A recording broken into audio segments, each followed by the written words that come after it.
My name is Heather Sargeant, and I'm the Communication Director for Georgian Bay Forever. Sometimes we call it GBF for short. GBF funds and supports scientific research and education that protects and enhances the waters of Georgian Bay as part of the Great Lakes.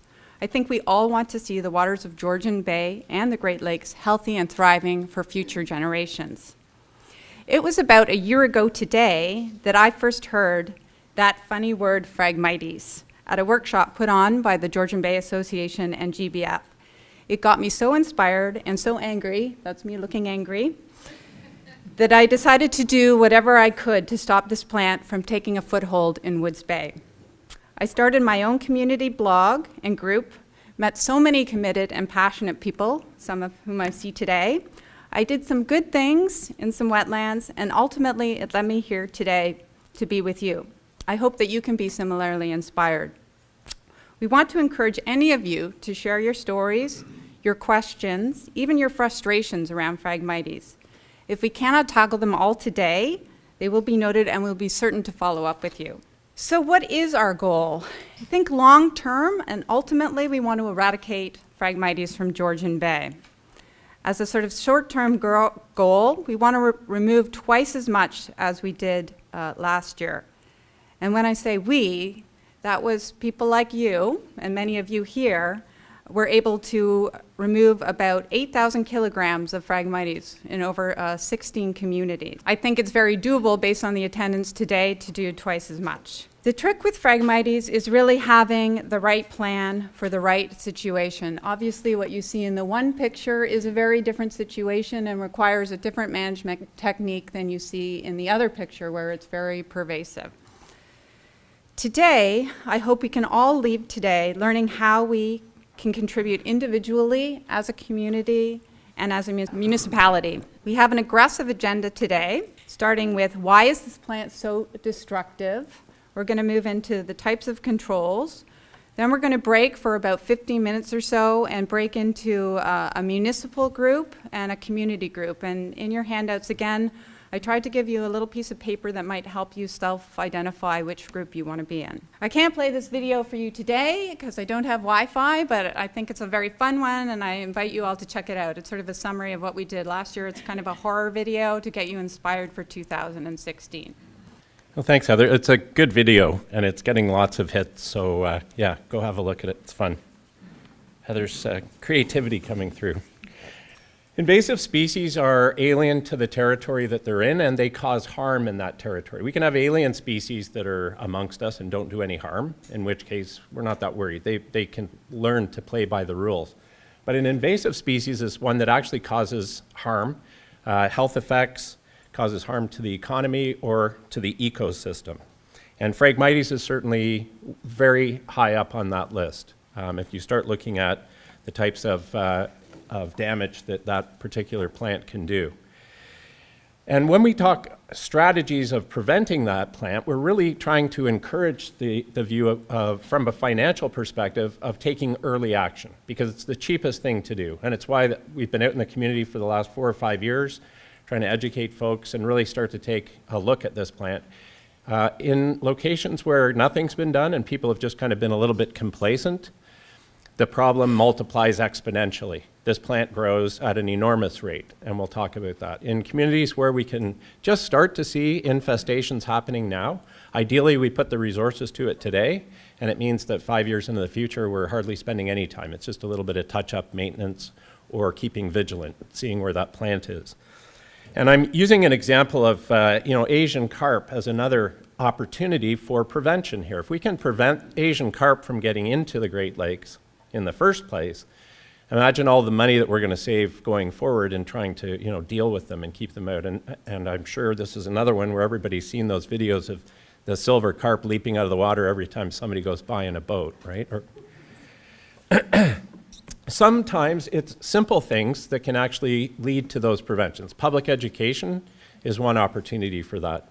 But often we need some regulation to kind of put a little bit of meat behind that. So the International Maritime Organization and the U.S. Coast Guard issuance of the general vessel permits in the Great Lakes for shippers, dealing with ballast water back in 2006, when these came into effect, we haven't seen any new invasive species enter the Great Lakes through shipping.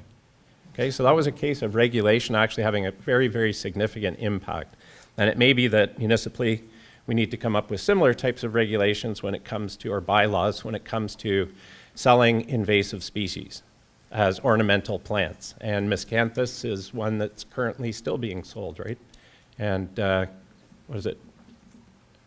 Going down one road, I actually saw a house that had it planted on their front yard, and it was growing in the ditch, and then it had kind of, you could see it about 2 houses down, growing in the ditch in front of the other house. It's the next Phragmites, so we want to keep aware of that. Early detection, while we have a lot of infestation of Phragmites, this is something that is going to cost a little more money to get ahead of, but we can, and it is possible, and we do have some examples of communities that have gotten right on this and actually had a significant impact on how to get ahead of it. But it does require a coordinated effort. And then late detection are things like sea lamprey. They're already in the system. We spend a lot of money every year, about $30 million between Canada and the US, just trying to knock that down to 90%, or we knock it down by 90%, knock it down to about 10% what it would otherwise be. And we've been doing that since 1958, which means we spent about $1.7 billion on sea lamprey, control. And that's not going to end. That keeps going and going and going. The more invasive species we end up with in this location, the less money as taxpayers we're going to be able to afford to outcompete these things, right? So prevention, key. The problems with invasive species are the reduction in biodiversity. They damage the native ecosystem and habitat for other organisms. And also, they damage the medicines that First Nations use. So these invasive plants come in and have an ecological impact, but they also have cultural and social impacts to First Nations. They reduce the water quality, and being out in many of the locations in Collingwood and hauling these things out of the water, you've got 3 or 4 years of detritus that's just broken down and sitting in the bottom and rotting and taking all of the oxygen out of the water, and it's a real problem for the other native species that are there. Also, things like zebra and quagga mussels are in the bay, and they're harming and fouling water intakes, costing lots of money every year for municipalities and businesses to deal with.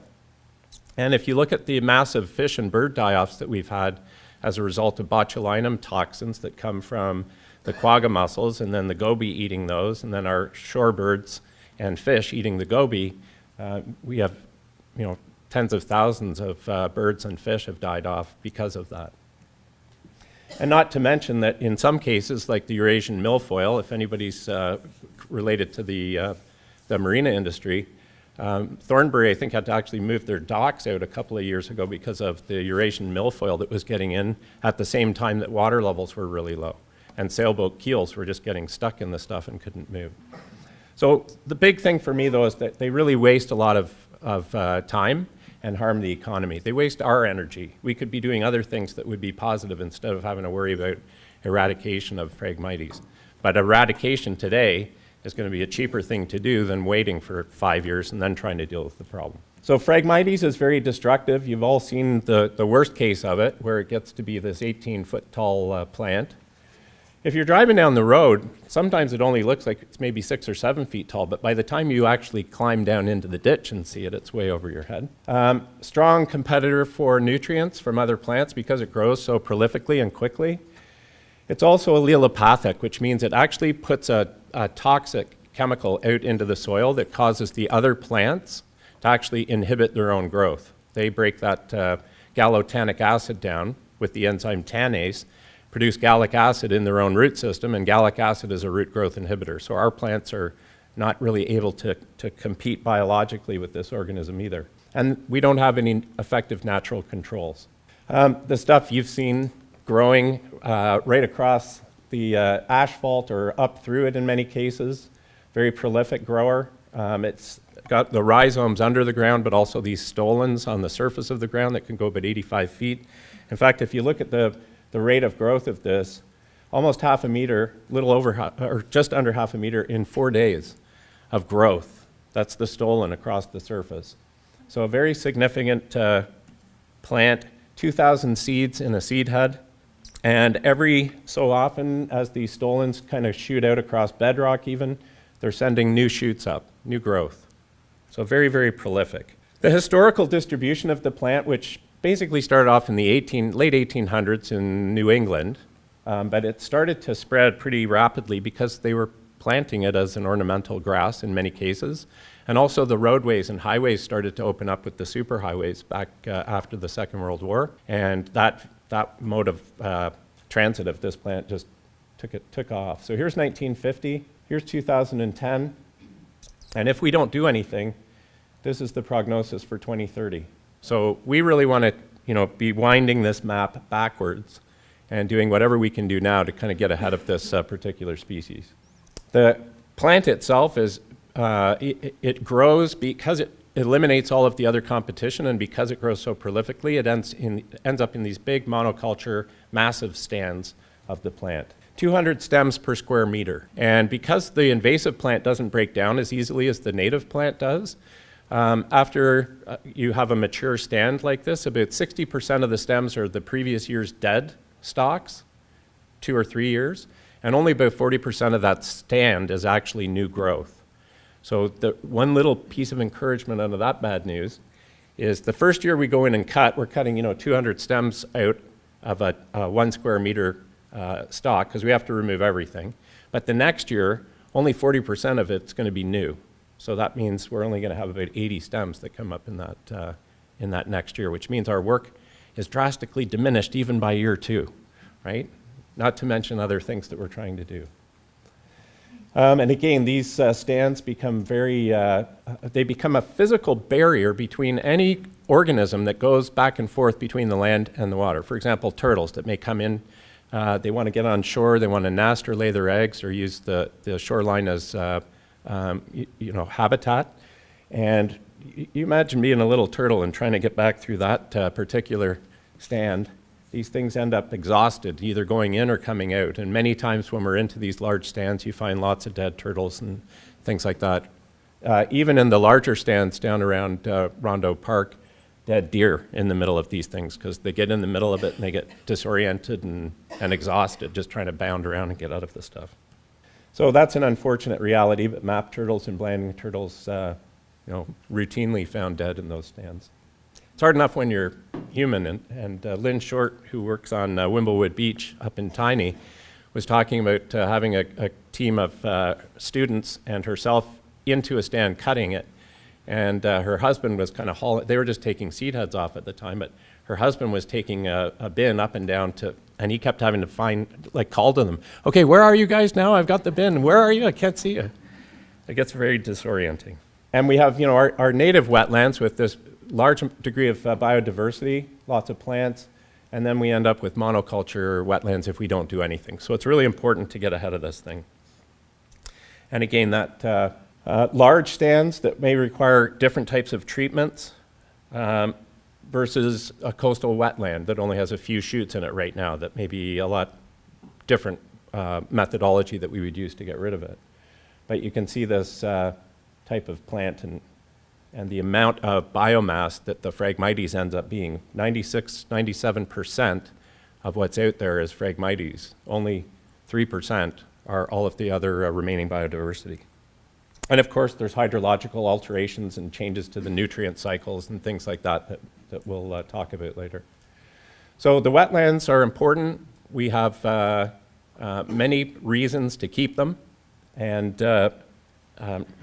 not all of them are selfish. Some of them are selfless. We want to keep wetlands as a space for organisms that have evolved there to live, right? They need their own space to live. But also they do impact, our fresh water that we use for drinking. And in Georgian Bay, we're extremely lucky.